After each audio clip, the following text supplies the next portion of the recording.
নমস্কার, আলোকধারা চ্যানেলে সকলকে স্বাগত জানাই। আজকের গল্প বোকা কাক আর চালাক শেয়াল। মাংসের দোকান থেকে এক টুকরো মাংস চুরি করে কাক গিয়ে বসল গাছের ডালে।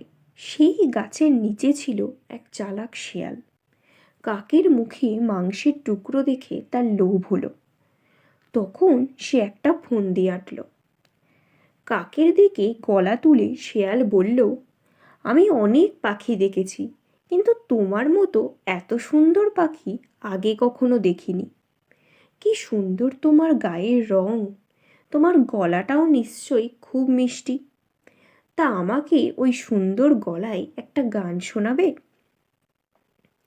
বেচারা কাক এমন প্রশংসা জীবনে কখনো শোনেনি।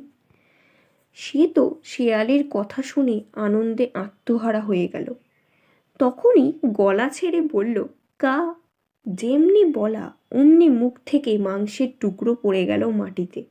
শেয়াল তা মুখে তুলে নিয়ে বনের মধ্যে গা ঢাকা দিল।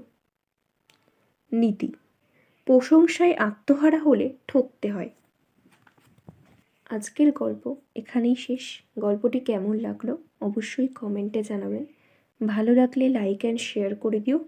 এরকম নতুন নতুন গল্প আর কবিতা শুনতে হলে চ্যানেলটাকে সাবস্ক্রাইব করে পাশে থেকো আর আমাকে উৎসাহিত করো। ধন্যবাদ।